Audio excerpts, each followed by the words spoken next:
우리 같이 인사하겠습니다. 기도하면 됩니다. 구하라 찾으라 두드리라. 믿음의 기도가 답입니다. 할렐루야. 뭐가 답이에요? 믿음의 기도가 답입니다. 기도에서 응답받고 믿음으로 삽시다. 우리가 연말에 희망상자 이렇게 보내드리고 했는데 받은 곳에서 이렇게 또 사진하고 또 이렇게 좋은 또 감사의 글이 왔어요. 잠깐 보여주실래요? 예, 빨리빨리 보여주세요. 예, 넘겨주세요. 계속 넘겨주세요. 예, 또 넘겨주세요. 예, 또 넘겨주세요. 예.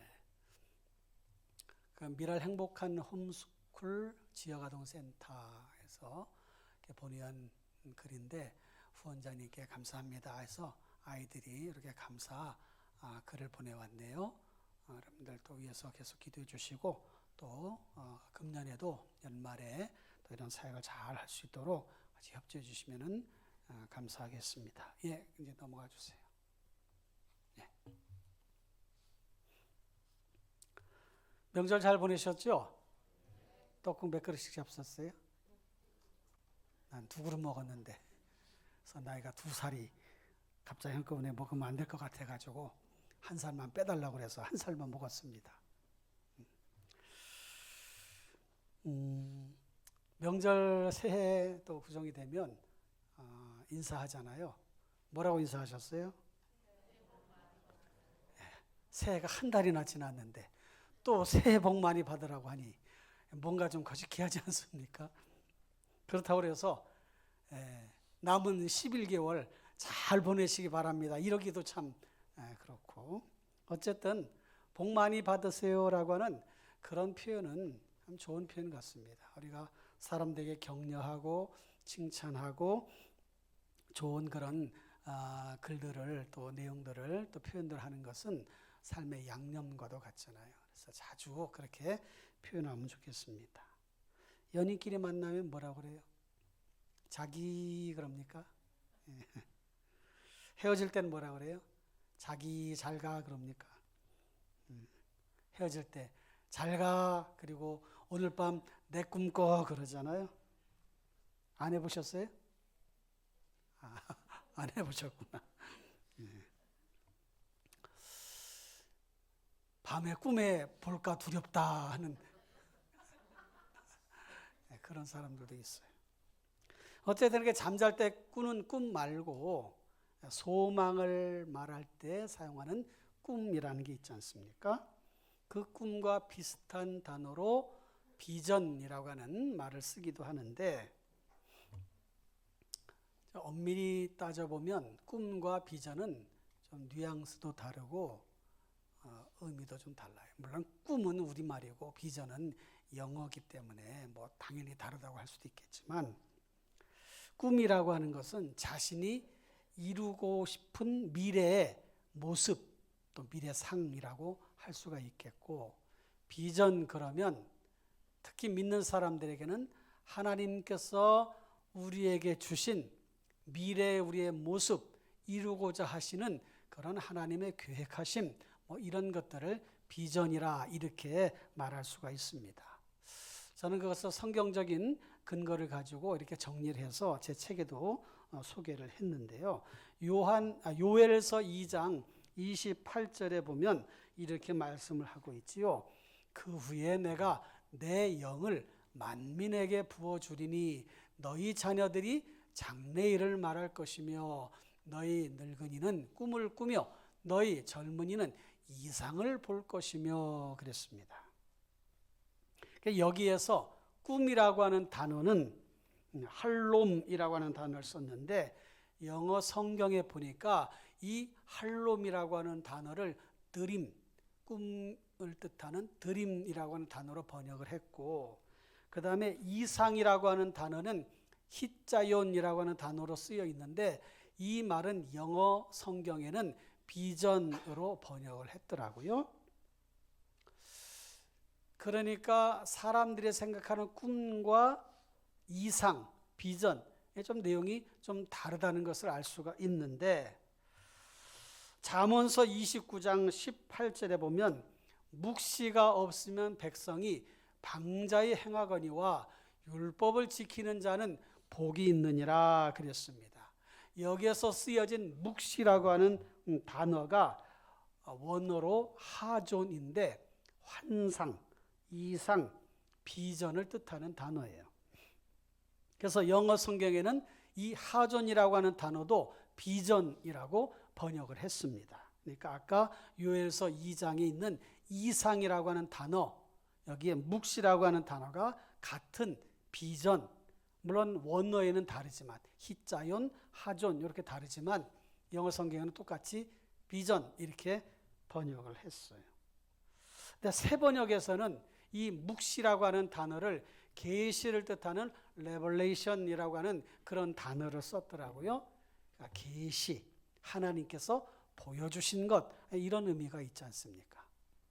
그러니까 꿈이라고 하는 것은 내가 이루고 싶은 미래의 나의 모습, 바라는 바, 그리고 이상, 비전은 하나님께서 우리에게 계시, 보여주시고 그리고 가르쳐 주신 그런 미래의 우리 모습, 하나님이 기대하시는 바, 우리가 이루어야 할 그런 미래의 우리의 모습, 계획, 이런 것들을 이상, 비전이라 이렇게 표현하고 있는 것을 알 수가 있습니다. 사람은 꿈을 꿔야 되고 비전을 품어야 돼요. 여러분들이 그런 분들이 되시기를 바라요. 자녀들은 장래일을 말할 것이다 그랬지 않습니까? 우리 아이들에게 앞으로 뭐가 될래? 그러면 어릴수록 아이들이 그런 표현을 잘해요. 대통령 될래요? 뭐 의사가 될래요? 또 아니면 장군이 될래요? 뭐가 될래요? 뭐가 될래요? 이렇게 말하는데 나이가 점점 이렇게 돼서 청소년쯤 돼서 너 앞으로 뭐가 될래? 그러면 아직 모르겠어요. 꿈이 뭐니? 아직 정하지 않았어요. 학교 공부해서 성적 나온 대로 갈 거예요. 여러분들의 자녀들에게 또는 손자녀들에게 장래를 말하고 꿈을 꾸고 비전을 말할 수 있는 그런 자녀로 자손들로 키워가시기를 주님의 이름으로 축원합니다. 자꾸 그런 얘기를 해주셔야 돼요. 꿈을 크게 가져라. 비전을 품어라. 하나님께서 너에게 하시고자 하시는 일이 반드시 있다. 그것을 찾아야 돼.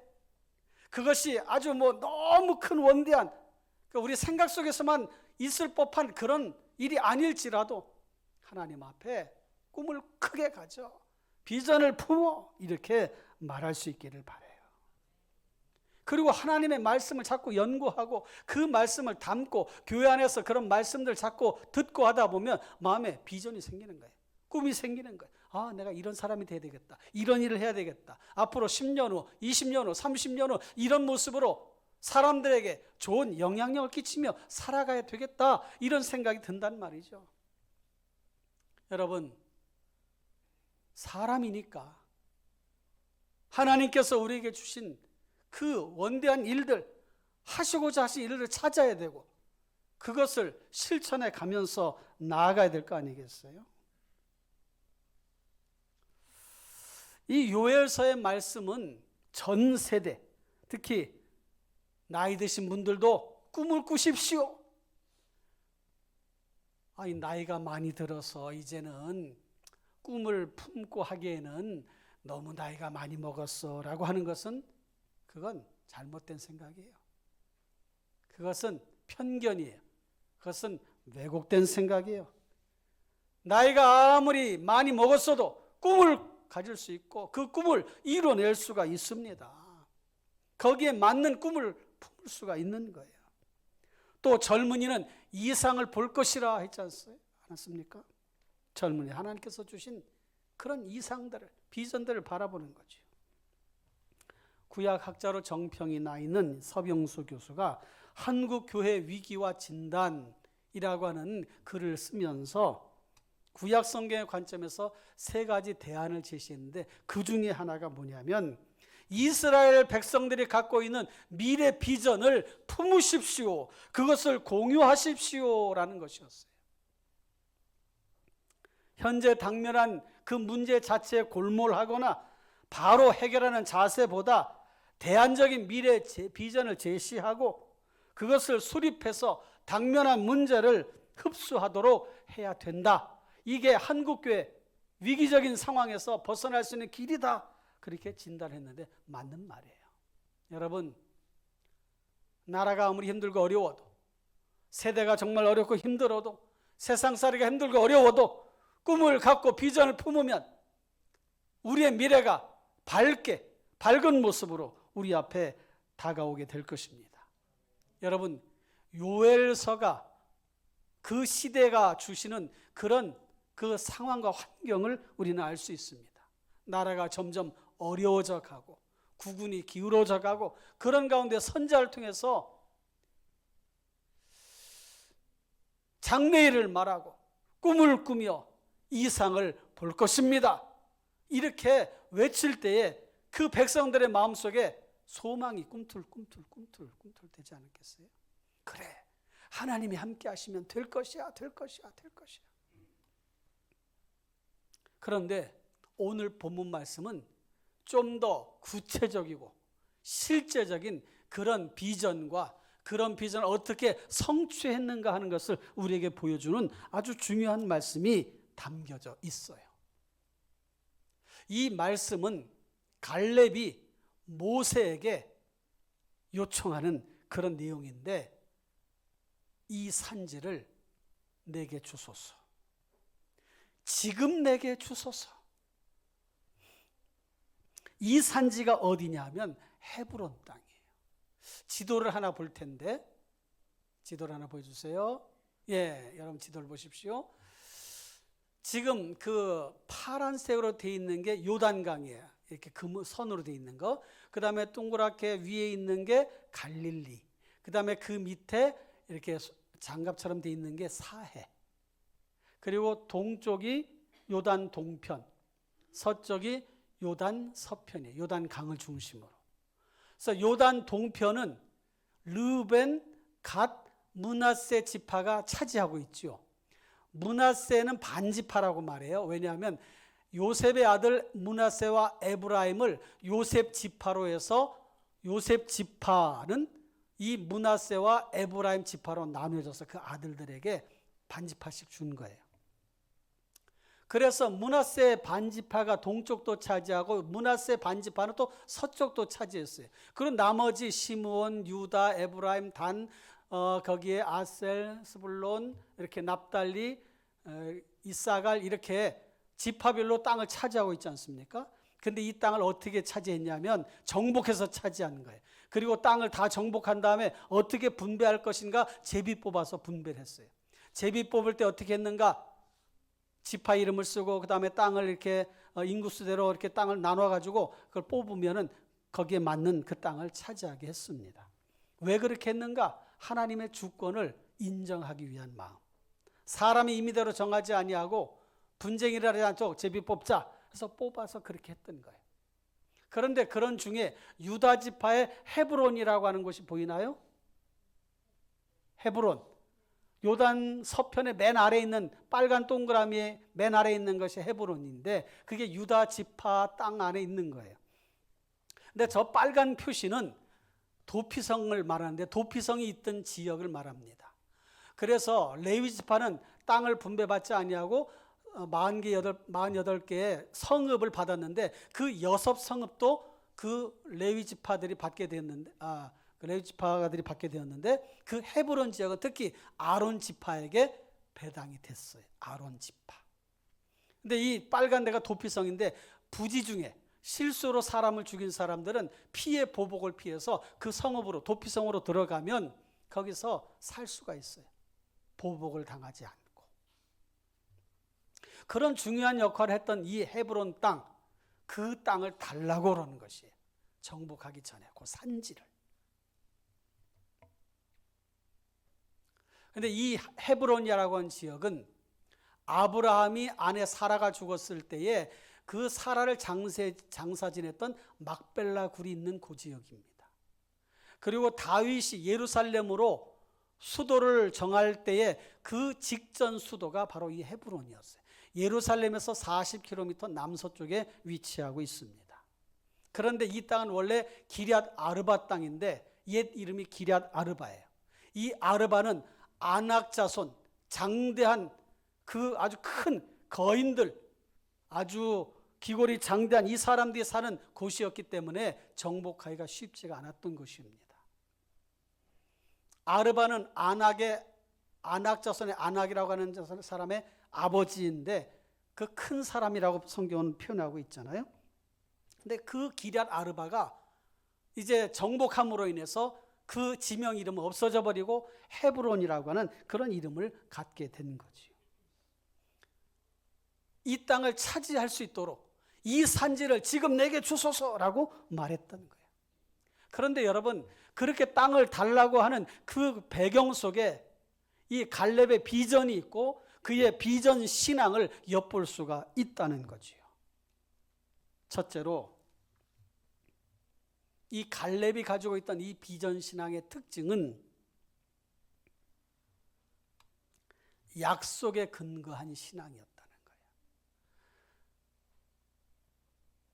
거예요. 애굽에서 나와서 가나안 땅으로 들어가기 전에 12명의 정탐꾼을 보냈습니다. 10명은 부정적으로 보고하고 2사람은 긍정적으로 보고를 했는데 여호수아와 갈렙만이 긍정적으로 보고를 했어요. 그런데 10사람 숫자에 의해서 결국은 가나안 땅으로 바로 가지 못하고 그들이 머뭇거릴 때 하나님은 진노하시고 40일 정탐한 날수를 하루에 1년으로 쳐서 40년 동안 광야 생활을 하게 됩니다. 거기에서 훈련시키는 거예요. 그들 시험하시는 거예요. 하나님을 먼저 섬기는지. 그래서 거기에서 성막도 만들어 주시고 절기 지키는 법도 가르쳐 주시고 율법도 주시고 해서 그들로 하여금 하나님의 백성으로 훈련시키는 과정을 통과하고 난 다음에, 지나고 난 다음에 부정적으로 말한 사람 다 광야에서 죽고 나머지 세대와 긍정적으로 보고했던 여호수아와 갈렙만 가나안 땅으로 들어가는 거예요. 가나안 땅에 들어가서 이 갈렙이 모세가 그때 약속한 긍정적으로 보고했기 때문에 네가 밟는 모든 땅을 너에게 줄 것이다 하고 45년 전에 약속한 그 말을 지키십시오. 이건 하나님이 그렇게 하신다고 하신 거 아닙니까? 라고 말씀을 했던 거예요. 그러니까 지키지 않을 수가 없잖아요. 약속인데. 그 약속은 하나님의 언약을 근거로 하고 있습니다. 우리의 신앙의 뿌리가 되는 거예요. 노아와 세운 언약이 창세기 6장, 아브라함과 세운 언약이 창세기 15장, 이스라엘 민족과 세운 언약이 출애굽기 19장, 아예 언약궤를 주시지 않았습니까? 호렙산에서 세운 모세와 하나님과의 언약. 근데 히브리서 12장 24절 보니까 이런 말씀이 있어요. 새 언약의 중보자이신, 새 언약을 우리에게 주셨어. 그 새 언약의 중보자가 누구시냐? 예수 그리스도예요. 예수 그리스도를 통해서 하나님과 우리 사이에 화평, 하나님 우리 죄를 용서해 주시고 하나님의 자녀 삼으신 그 일이 이루어진 거란 말이죠. 그러니까 성경은 언약책이에요. 언약책. 구약, 신약이라고 하잖아요. 이게 언약책이란 뜻이에요. 그런데 갈렙이 그 약속, 언약을 붙잡고 이 산지를 내게 주소서라고 했다는 거예요. 두 번째, 이 갈렙의 비전 신앙은 11절 보니까 모세가 나를 보내던 날과 같이 오늘도 내가 여전히 강건하니 내 힘이 그때나 지금이나 같아서 싸움에나 출입에 감당할 수 있으니, 그의 비전 신앙은 담대한 신앙이었어요. 패기가 있고 담력이 있었습니다. 여러분, 우리가 어떤 꿈을 갖고 비전을 품을 때에 우리 마음속에 오는 그런 가장 강력한 그런 저항, 아니면 그것을 이루지 못하는 그런 도전이 두려움이에요. 할 수 있을까? 하지 못하면 어떨까? 중간에 하다가 이게 일이 그렇지지 못할까? 그때 필요한 게 뭡니까? 패기와 담대함이에요. 여러분들과 여러분들의 자녀들, 자손들이 비전을 품을 때에 무엇이 필요하냐? 패기, 담대함. 그것은 자신 안에서 나온 것이 아니라 하나님께서 주신 거예요. 하나님께서 주신 거예요. 모세가 나를 보내던 날과 같이 오늘도 내가 여전히 강건하니 내 힘이 그때나 지금이나 같아서, 지금 85세예요. 싸움이나 출입에 감당할 수 있으니 이런 담대한 신앙은 하나님의 말씀에 근거하고 하나님을 향한 믿음에 근거합니다. 두려워하지 말라, 놀라지 말라, 내가 너와 함께 할 것이라. 담대하라, 강하고 담대하라, 두려워하지 말라. 계속해서 주님 우리에게 말씀하시고 하나님 우리에게 그렇게 말씀하십니다. 사랑하는 성도 여러분, 강하고 담대하시길 바라요. 꿈을 꾸시고 비전을 품었을 때에 두려워하지 말고 후회하지도 말고 주저하지도 말고 나아가시기를 주님의 이름으로 축원합니다. 그 다음에 이 갈렙이 가지고 있는 비전 신앙의 특징은 임마누엘의 신앙이라는 거예요. 임마누엘의 신앙. 12절 말씀. 그날에 여호와께서 말씀하신 이 산지를 지금 내게 주소서. 당신도 그날에 들으셨거니와 그곳에는 아낙 사람이 있고 그 성읍들은 크고 견고할지라도 여호와께서 나와 함께 하시면 내가 여호와께서 말씀하신 대로 그들을 쫓아내리이다.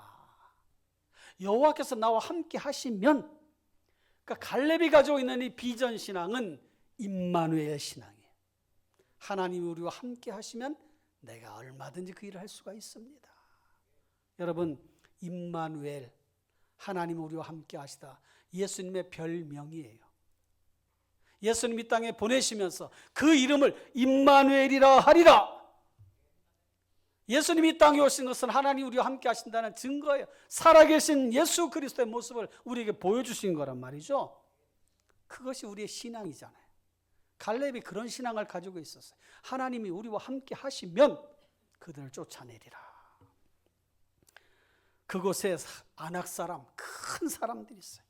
그들은 크고 성읍이 견고할지라도 하나님 함께 하시면 문제없다는 거예요. 그 다음에 갈렙의 이 비전 신앙의 특징은 목적이 분명한 신앙이었다는 거예요. 목적이 분명한 신앙. 12절에 이 산지를 지금 내게 주소서. 10년 후에 주세요, 20년 후에 주세요가 아니라 이 산지를 지금 내게 주소서. 지금. 목적이 분명해. 목적이.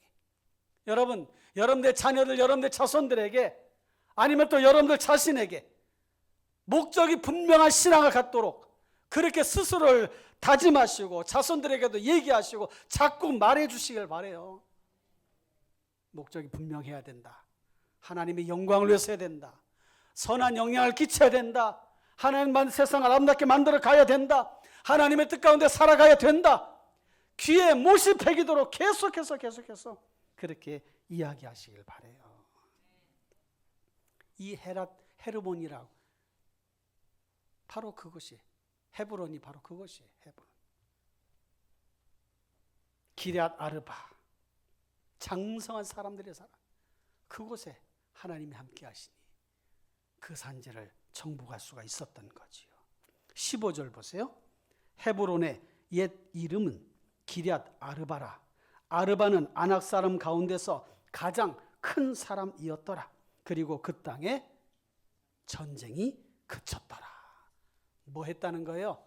이 땅을 정복했다는 거예요. 차지했다는 거예요. 그래서 유다 지파가 차지한 땅에서 결국은 유다 후손이 예수 그리스도가 그 계보에서 태어나는 거 아닙니까? 도피성의 중요한 위치를 차지하는 헤브론 성이 된 거, 성읍이 된 거예요. 아론, 대제사장 아론 자손에게 그 헤브론 성읍을 주었단 말이에요. 그게 여호수아 30장에 나와요. 여러분, 마음속에 잘 기억하시고 믿음 안에 가져나가시기를 주님의 이름으로 축원합니다. 갈렙은 믿음의 사람이었어요. 85세 나이에도 자기 부족의, 자기 지파의 부족의 미래를 생각하면서 이 산지를 지금 내게 주소서. 여러분, 헤브론 땅, 갈렙이 그렇게 요구하지 않았으면 누가 차지했을지, 아니면 차지하지 못했을 수도 있어요. 사랑하는 성도 여러분, 우리도 이래야 돼요. 이렇게 돼야 돼. 가만히 있어도 되는 일은 거의 없어요. 교회가 부흥하고 성장하고 하나님의 뜻 가운데 쓰임받기를 원한다면 가만히 있어서 되는 일이 아니라 복음을 전하고 움직여야 되고 일해야 된다는 거예요. 힘도 모으고 지혜도 구하고 방법도 찾고 필요한 자원을 헌신하는 그런 일에 함께 힘을 모아야 된다는 거예요. 사랑하는 성도 여러분, 모읍시다. 힘을 모읍시다. 영적 물적 자원을 모읍시다. 지혜를 모읍시다. 함께 합시다. 그럼 할 수 있는 거예요. 금년 안에 그런 일들을 이루어 가기를 주님의 이름으로 축원합니다. 어제 국민일보 미션란에 가수 김장환 가수의 기부 활동이 소개가 되면서 이분이 참 신실한 그리스도인으로 이렇게 많은 사람에게 선한 영향력을 끼친다고 하는 그런 기사, 간증 기사가 이렇게 기사로 났었습니다. 션 부부처럼 션 부부도 참 그렇게 봉사활동을 많이 하고 그러는데, 이 김장훈 씨가 어머니가 사업의 실패로 청소년기를 힘들게 보냈어요. 그래서 한때 수시로 집을 가출을 해요. 심한 반항을 하면서 고등학교 결국 퇴학당해요. 온갖 유혹을 겪었지만 그가 그렇게 고백을 합니다. 나쁜 길로 빠지지 않았고 수천 번의 그런 위기를 겪었지만 하나님께서 막아주신 것 같습니다. 그 기사에 그렇게 고백한 거 나왔어요. 그리고 미션스쿨 중학교에 다닐 때 예배와 찬양에 가까웠던 자신에게 하나님과 연결된 가느다란 끈이 있었다는 것을 이제야 알았습니다. 그렇게 고백을 했어요. 중학교 때 미션스쿨에서 예배하고 찬양하고 하면서 믿음을 지켰던 그곳이 고등학교 때 방황하던 그 시기에도 가느다란 끈이 돼서, 하나님과 연결된 끈이 돼서 자기가 흔들리지 않고 그렇게 이겨내게 됐다는 거예요. 이 어머니가 사업 실패하고 나중에 소명을 받아서 목회자가 되었는데, 목회자가 되시고서 신앙생활을 하시면서 이 장훈이 아들에게 항상 그렇게 얘기를 했다고 그래요. 종교인이 되지 말고 신앙인이 되라. 예배당만 왔다 갔다 하는 종교인 되지 말고 참 신앙인이 되라. 그것이 마음속에 탁 박힌 거예요. 그러면서 너는 사랑받는 가수가 되었으니 베풀 줄 알아야 된다. 어머니가 계속 얘기를 해주는 거예요. 그래서 어려운 사람을 보면 본능적으로, 습관적으로 자기의 마음이, 몸이 움직여지게 된다. 그래서 기부를 하고 어려운 사람 돕고 하는 일에 지금까지 그렇게 쓰임받게 되었다고 하는 그런 고백을 어제 기사에 그렇게 냈더라고요. 사랑하는 성도 여러분, 꿈을 꾸시고 비전을 품으시길 바라요. 젊은이든 나이가 많으신 분이건 자녀들이건 꿈을 꾸고 비전을 품으면 하나님께서 그 꿈을 이루어 주시고 비전을 이루어가게 하십니다. 할렐루야. 우리의 신앙이 현실에 안주하거나 매너리즘에 빠져서는 안 된다는 거예요. 항상 우리 자신을 다그쳐야 돼. 저도 1983년 신학교에 들어가서 1학년 2학기 때부터 교육전도사 생활했어요. 그러니까 지금까지 하면은 40년, 42년. 근데 저라고 왜 그런 상황 속에서 뭐 약한 부분 또 부족한 부분이 없었겠어요. 그런 가운데서도 하나님께서 계속해서 이끌어 주시는 거예요. 그 나를 다그치는 거예요. 다스리는 거예요. 바울처럼 내 스스로 부족하고 느낄 때 또 연구를 하고 또 연구를 하고. 그러니까 내 스스로 한번 이렇게 돌아보니까 야, 정말 하나님의 은혜다. 지금까지 하나님의 은혜. 여러분, 하나님 말씀을 마음 가운데 품으시고 그것이 여러분들의 꿈이 되고 비전이 되시기를 주님의 이름으로 축원합니다. 칭찬은 고래도 춤추게 한다고 하는 책이 있잖아요. 범고래도 조련사들이 훈련시키니까, 칭찬하니까 거기 따라 움직이는 거예요. 어마어마한 큰 고래도 조련사의 그 지시에 따라 움직이는 거예요. 고래도 막 춤을 추는 거예요. 칭찬하니까 예쁘다. 여러분, 우리가 세상 속에서 어떻게 해야 되는가? 세상을 춤추게 하는 세상을 즐겁게 하는, 하나님의 은혜로 충만케 하는, 그런 은혜 혜택을 받게 하는 그런 우리의 삶, 우리 교회가 되기를 원합니다. 하나님, 우리 교회로 하여금, 우리 성도들로 하여금 세상을 춤추게 하는 그런 교회, 그런 성도들이 되게 주옵소서. 그렇게 기도합시다. 우리가 힘을 모으면 뭐 많은 돈이 아닐지라도, 많은 지식이 아닐지라도, 많은 재능이 아닐지라도 우리가 할 수 있는 것 조금씩 조금씩 만들어서 해 나가다 보면 하나님이 우리를 그렇게 사용하십니다. 할렐루야. 우리 교회가 필리핀에 중심교회 세웠잖아요.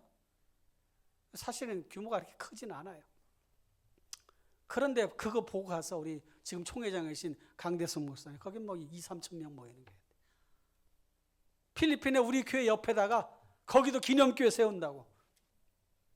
우리 교회 지어진 걸 보고 너무 이쁘게 지어서 아유, 저 교회처럼 저렇게 지어달라고. 더 크게 질 수도 있는데 우리 교회만한 사이즈로 그렇게 지금 짓고 있어요. 우리 교회 지었던 그 집사님에게 부탁을 해서 똑같이 짓고 있습니다. 여러분, 하나님께서 우리를 쓰시면 쓰임받게 됩니다. 여러분, 할 수 없다고 하지 말고 할 수 있다, 할 수 있다, 할 수 있다, 그렇게 고백하시면서 믿음으로 나아가시기를 주님의 이름으로 축원합니다. 하나님께서 우리에게 그렇게 쓰실 거예요. 하실 거예요. 여러분, 교회는 유람선이 아니라 구조선이라고 하는 말을 많이 들었고 했지 않습니까? 유람선이 아니에요. 교회 와서 재미나게 신앙생활하고, 물론 재미나게 신앙생활 해야 되죠. 그러나 노는 것, 즐기는 것, 그것이 전부가 아니라 영혼 구원하는 구조선이 되어야 되잖아요. 할렐루야.